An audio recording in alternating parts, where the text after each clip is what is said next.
So, good evening, everybody. Welcome to the latest edition of Last Bell Boxing. Tonight we have Steve, the regular from Thursday nights. Hi, Steve. How are you? Good to be back. No problem. And we have Kieran Farrell, who's kindly agreed to give us a bit of time to talk about his fantastic career and the great work he's doing currently. Good evening, Kieran. Nice one, mate. Nice one, Carl. No worries, fella. So, where we normally start, Kieran, is at the beginning. So, do you want to start by talking how you actually got into boxing? I grew up on a council estate with my two brothers, and I was just pretty under. So I was the one who was always ended up fighting all the time. So I got sort of give a few black eyes out. I remember giving the shiner to this kid, and the eye was out here, and a mum knocked on the door like, "Look what your son's done to my son," or whatever. And from there, I got taken to the boxing gym, and but I loved it, mate. I did love it. You know, I used to watch Prince and Z Man, Mike Tyson. You know, in the say 96, 97, when I was 6 or 7 year old, and I got well into it, mate. And obviously then Ricky Hatton hit the scene, and I was around about 10, 11, 12, 13, and I'm coming through. It's I'd love for the sport of boxing, so I used to sit there and watch it all. Every little fight, Friday fight nights, used to be sat at the end of my dad's bed watching it. So that's how I got into it properly. Then when I got taken to the boxing gym, I never were really that dedicated to but all it was I never actually got shown or told what I needed to do to become a successful fighter. I really wanted to, but I didn't know what to do. You know what I mean? I was just like an ordinary kid who had the fight. So I was drinking Coca-Cola, eating chocolate bars, just like a normal kid, going chippy at dinner time. And but then on a Saturday, I'd go and have a fight with some big guy from Liverpool or from fucking wherever, you know what I mean? So I'd always hold my own, though, you know what I mean? Even though I was well out my weight all the time, I'd always hold my own, and sort of got a bit of a reputation as a bit of a scrapper. I could have a fight, and then from there, I actually got dedicated when it was like when I was 16, and I got dedicated. I knew that I wanted to be a boxer. I knew that's what I wanted to be, and I just seen all my mates basically smoking weed, taking drugs, going drinking, and partying, and I'm like, nah, it's not for me. This, you know what I mean? I'm just going to dedicate myself to the boxing. I ended up losing loads of weight, got my weight down, fighting the best in the world. Fought, like you say, Michael Conlon, fought Tommy Stubbs, who was a 3-time ABA champion. I was fighting the best in the world, and I was winning, mate. So then I turned pro age 18 very early, and that's how it all started, really. Yeah, you had a fantastic amateur career, didn't you? You know, you've just touched on that. You beat some very good kids, didn't you? A decent medal haul there. So like I said, your amateur career is something else. So would it be fair to say boxing saved you a little bit then, Kieran? Yeah, look, I think it says every boxer, every fighter, like I say, a lot of fighters haven't grew up. Haven't grew up with a silver spoon. You know what I mean? So like, that's 99% of the fighters, and I think it saves everyone in that sort of sense that you could easily go down a bad path, but I definitely say that. You know what I mean? But look, I don't. That's not my story, though. You know what I mean? I don't attach myself to that saying, "Oh, look, I could have got into this." Could that? Everyone could have. You know what I mean? But luckily enough, I had boxing in my life, and that's the path I chose. Yeah. Who would you say your toughest opponent was in the amateurs? The amateurs, my toughest opponent. I don't know. Like I don't know. I thought on paper, Michael Conlon was the best. You know what I mean? And in the ring, it was like a bar of soap. I managed to drop him twice with body shots, but how I did that all I can say is the ring suited me. I was in like a 10-foot ring in Belfast. It was tiny, and it really did suit me. But it was like a bar of soap. It was hard to connect with him. You know what I mean? So I did find his body on a couple of occasions, and I did really good against Michael and to get the win there. And but I don't know. I'm trying to think now. I had so many fights. It's hard to actually even remember. The toughest opponent. I'd say myself, mate. Myself was always the toughest opponent because look, if I went in there with the right attitude from day one, I would have been. You don't know. I could have been going to the Olympics and everything, but as it was, I didn't dedicate myself to boxing until I was 16. So it's actually hard to say who my toughest opponent was. But I've been in with everyone, mate. I fought a lad called Paddy Gallagher, who was like a national champion when I was 12-year-old, and he was like, at the time, Anthony Fowler was on the card and Ronnie Efron was on the card, and they were like lighter than me. And them lads shouldn't be lighter than me because they were a lot bigger than me, you know what I mean? But I was getting in with everyone because I was like a chubby kid. I was just like a bit of chipping, a bit of a can of coke, and a bit of a scrap, you know what I mean? Yeah. I've actually seen you live at Nottingham Arena. Yeah, I watched it live when you fought in May 2012 against Nesbitt. Yeah, I dropped him. Yeah, I remember dropping him. That was a great fight. That was my first fight for John Breen and Eamon McGee, and with Dave Caldwell managing me. And you know what? That year was, even though it was the last year of my career, obviously, it was actually a really fun year of boxing. I really enjoyed my boxing, and I don't regret anything what I've done with my career, like where I went or what I did. You know what I mean? What's it called? I really loved what I was doing, and I was sparring with Paul McCloskey every day, and I loved it. You know what I mean? So, I just like thank John Breen and Eamon McGee for their time, what they did with me, and I loved every second of it, and I'd not changed the clock if I went back. You know what I mean? Yeah, Steve, you any questions, fella? Yeah, Kieran, just when you're talking there about not kind of not focusing yourself till you're 16, and considering how well you did as an amateur, how well kind of as a pro, do you think there's something to be said for kind of not putting that much pressure on yourself, kind of too young, kind of 10? You know what, I'll be honest. I see a lot of like pushy parents and that, yeah. And even my son's like he's 4-year-old, yeah. It sounds mad. I sound like a pushy parent, yeah. He's 4-year-old, but he loves a scrap. You know what I mean? He's very similar to me in that sense. But we like me and my missus decided to let him come to box. I was like, "Do you want to go and kick a football?" He's like, "No, it's not for me." That maybe that is my own influence on him. You know what I mean? Because I'm not going kicking footballs. I'm going punching bags or punching people in the head. You know what I mean? So maybe that's rubbing off on him, but. He comes to the boxing gym for fitness, yeah, and he don't train with me. He trains with my pro fighter, Ben Ridings, who's actually fighting in Barcelona this weekend. So I let him do a session or two a week with Ben Ridings, but that's more for his weight, and so he's healthy and fit, and he's doing some activity. Instead of sat on his Game Boy, his Nintendo all night, you know what I mean? And the other one is like I say, just so we can look after himself, really, you know what I mean? But I do see a lot of push your parents, and like I'll be honest, because I've had that length of time now from 2013 when I opened the gym to now we're in 2021. I've seen like 8 years of people who have pushed the fighters or pushed the sons or daughters into it when they don't really want to do it. So they put that much pressure on them, like they end up telling them to fuck off when they turn to age 16. Do you know what I'm saying? So like that. Go on, Stephen. And that's what I was going to say, Kieran, because I mean, I grew up kind of as young in Crumlin, and some of the most, like, when I think back to the exceptional talent, real exceptional stuff, was always at the junior level, a lot of them, and they get to 15, 16, and they kind of implode when you were just coming in. It's, you know, just that was my point, you know? Yeah, so I actually faced a lot of it myself, and I had that. I think he was like one of the only amateurs he hammered him, you know, and he fell off it, but it's all different circumstances. He got a bit of fame out of that. He beat Tommy Fury, Tyson Fury's brother, and when he done that, everyone he become really Mr. Popular all of a sudden, and then he's going out drinking with his friends, and then he fell off it, and that's what happened, you know what I mean? Whereas I don't know, I think because my success in boxing in the amateurs didn't sort of come till a bit later on.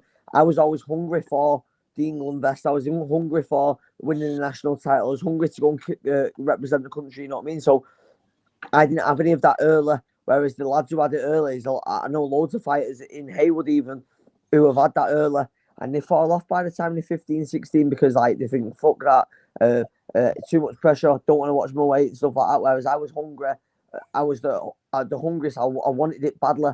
Like I felt like time was running out. I need this now. You know what I mean? A little with my pro career as well. To be fair, I'd achieved so much so early but I wanted to be like Mike Tyson, age 21, world champion. You know what I mean? So like, sort of sometimes you need to take a bit less pressure off yourself and what's it called? Just go with the flow a little bit. But yeah. Yep. So moving on to the business side of boxing, then, Kieran. Obviously, you launched a promotional company in 2016. How's that been recently? Both the gym and the promotional company. It must be a tough slog at the minute. With the pandemic, obviously, we had the gym shut and stuff like that, and you know, it's more mental health where it's been hard because obviously, like you're getting stuck in the house and stuff like that. But I mean, the only thing what I've had good going for me is that because I train pro athletes, that I have been allowed to go into the gym to train the pros. So like it's sort of like, for obviously when we was in lockdown from January till April, I would still be able to go out every day and do my sort of daily routine, but to a lesser extent of that. I'm normally in the gym from 6 a.m. till 11 at night, whereas this time was going out at 12 and coming back at 2 or 3, you know what I mean? Which weren't really ideal, but it is what it is, I think everyone's felt it, hasn't it, through the pandemic. Yeah. And you do it from my research. You do a lot of work in the community, fella, don't you? You know, a lot of work with kids. It's like, to be honest, Carl, it's more anyone who comes into the gym, it's like rehab for them, you know what I mean? And that's just like normal people. That's like normal people who just coming into the gym to use the gym or do a bit of a personal session. It's like a one-on-one session when we have that one-on-one session. We're like, I'm sort of mentoring them to. I'm giving them advice and, like, you know what I mean, like and the kids, mainly I'd say from the kids, I've given a kid 3 warnings now. I've got to boot him out of the gym now. You know what I mean? And and the way I'm going to do that is by, like, look, I'm going to have to do it. I'm going to have to pull a trigger, boot him out of the gym, just so he knows that I'm serious. And then I'm going to leave him 4 weeks. Then text his granddad and say, look, if he's sorted his act out, he can come back in the gym. But that's the way I'm working. You know what I mean? I'm like, I don't really want no gangsters in the gym. It's not about gangsters. It's about kids wanting to become a champion. And I said, like, because I've got some kids in there who are really good, who've got all the talent in the world. I'm like, look, bro, just trust me, believe me. I'm not chatting shit when I say this, but you can actually be a massive superstar in the future. But just got to believe yourself, work hard, keep your head down, and you know, it's pretty much the same with probably a lot of gyms. But I mean, I'd say more for myself, Carl, is that I do. It means a lot to me. You know what I mean?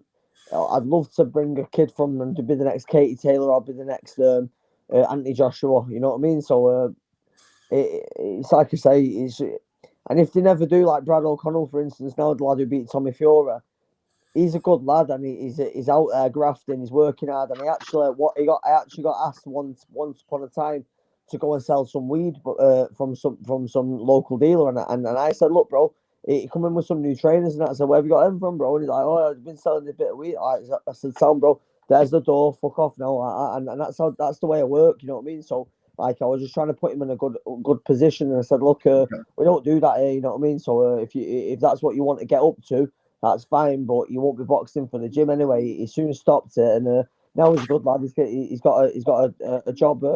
He's working in construction and stuff like that, and he's doing good for himself. You know what I mean? Yeah. And he might not be a world champion, but he's had a few life lessons along the way. You know what I mean, of the gym. Yeah, Steve. Yeah, Kieran, I have a question for you. You train. You're an ex-fighter. You train. You manage. You promote.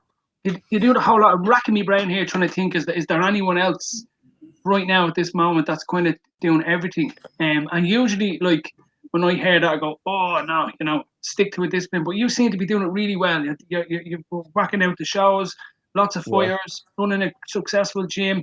You know, how Kieran, what's the recipe? So I'll be honest. Like, you see Eddie Earn, says no passion, no point. Yeah, and I know. There's I've got a couple of friends, and I call them friends, they're mentors, and one's a billionaire and the other one's a multi-millionaire, and they give me such good advice. Like, they've sat me down and said, don't spread yourself too thin, don't do this, don't put a suit on you to promote and stuff like that. But I can't, like, I just feel like just being yourself, putting my JD Sports bag on my back and being a promoter and doing all the mad shit what I'm doing, has took me to the point where I'm at now, and I'm actually doing good, and I'm signing good fighters. I've got Brian Rose was signed at the start of the year. We had him a fight in Vegas and stuff like that. So me being myself and doing what I'm doing, I have just got so much, like, people don't understand that this is my life. This is my life. I got no other hobbies. I don't have a hobby anymore. I used to do a bit of fishing when I was 17, but when I started boxing for the country, I thought I've got knocked out on the head now. I've got to be serious about what I'm doing. And ever since, I don't do anything else. You know, like, obviously I've got 2 children. My son's doing a bit of boxing at the minute. He's just twice a week, but my missus takes care of that. She looks after him while I'm in the gym 24/7. I take him to school every morning to make sure I do that. And my daughter's doing really good at gymnastics, but you know, I can try. I actually, like, I seen the Conor McGregor video the other day where he was like talking to his son about going smacking the other kid and that, and I like, he was saying about his what's that crest on our arms, like, what's the McGregor crest, saying what's it mean and stuff like that. And I'm like, you know what, I need to get a big painting on my wall in the front room, and it's hard work pays off, because I'll be honest, that's a real fact. That's just a fact. Hard work pays off, and that's all I do. I just work hard, and I think, like, right, so I might do 20 privates in one day. So I've actually done 20 privates in one day. So 45-minute session from 6 a.m. to 11 p.m. at night. I've done 20 privates, yeah, and I've actually not given myself 5 minutes for a cup of tea or a butty or anything.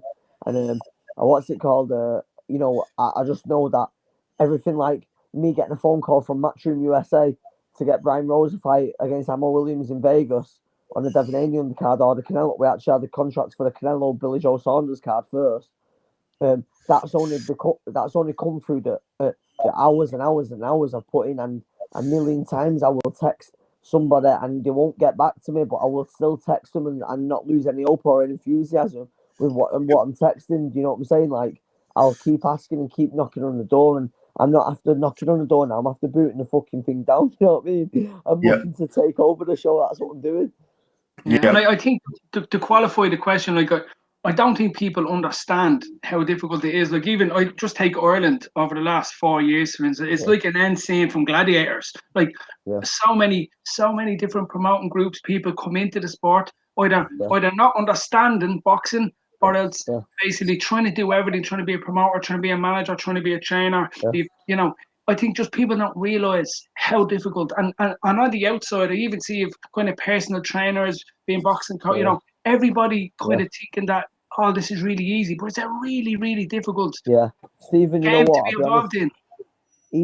Even professional fighters don't know the business. They don't know the business. They think they're getting screwed over half the time, and you're like, no, bro, like, you don't understand. Somebody has said to me tonight, actually, he said, oh, what's the going rate for an 8-rounder? 4K, and I was just like shaking my head, like, bro, like, this is not Eddie Earn Matchroom and that £1 billion contract what he's just signed with DAZN and Sky Sports. And like, this is like being financed through pure sponsorship and just trying the best. You know what I mean? I'm putting my own hard earned in.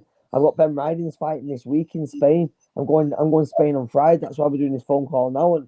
And I've put my own hard earned into that. I don't work 20 hours in the gym. I don't do the 20 privates a day for nothing. I'm putting my own money into it. I'm just like I say, I've got my own dream and my own aspirations in the sport, and it is to make champions, but it's also to do a good job. So even if, like, my guy might not ever win a world title, or might not ever win a British title like that, but if I can do the best job I've done, and I'm going for the journey, mate. Look, life's too short, Stephen. You know what I mean? I obviously I know myself well and clear that I could have been dead in 2012 when I had that fight with Crawler. I could have died on after the fight, but I'm looking to tell a story. I'm here now. I'm in good health, and I could go out and get knocked over by a bus tomorrow.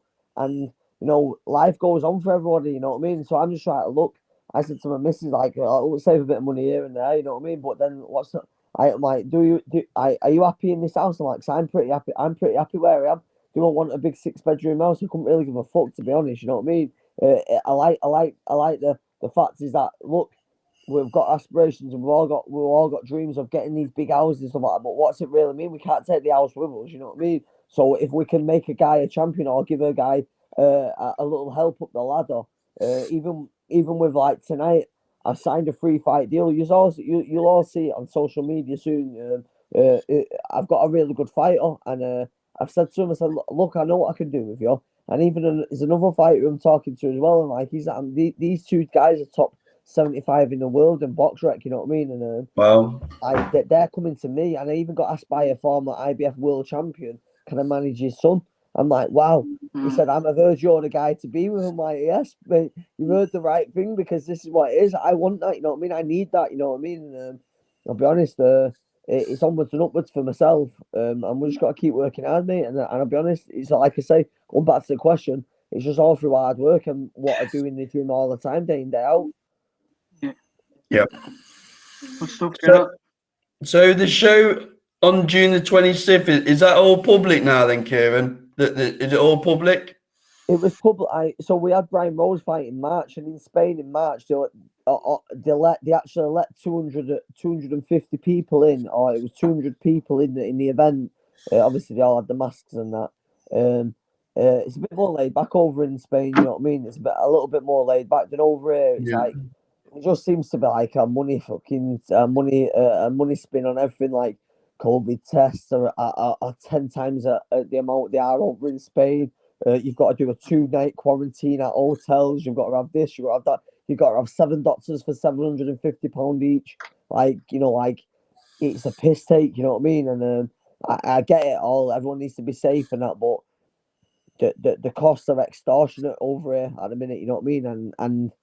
And it just made sense for me to go over to Spain and go, like, let's go. You know what I mean? I've actually got 3 amateurs fighting. 2 amateurs. There's actually an Irish amateur on there.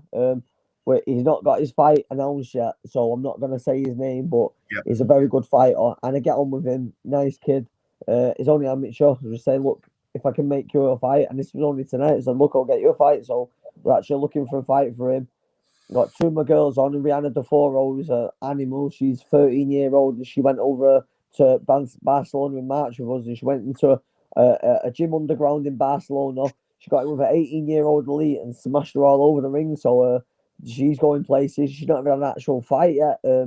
She's like, obviously she's joined boxing just as the pandemic hit, so she did 1 skills bout, and then the pandemic hit, and then she hooked up with me, and we're gone from strength to strength now. And I'll be honest, like from the girl she was when she walked in the gym to the girl she is now, it's ruthless, and it's mad to see.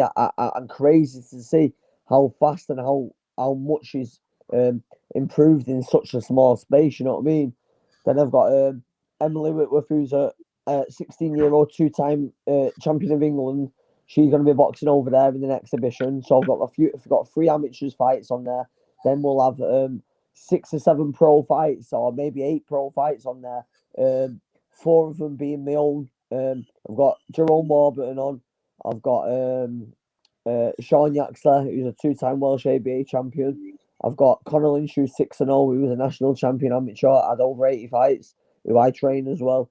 And then I've got one more addition who's going to be on there, who we'll be looking at working with in the future. So I'm not announcing his name or anything yet, but he's a top fighter, and like I say, he's in the top 75 in the world as well. Very busy. Very busy. Yeah. Sounds like a good card, that one, though. Sounds like a very good card. Well, yeah, I've got Ben Riding's fighting this weekend in Spain. I've got all them fighting in June in Spain.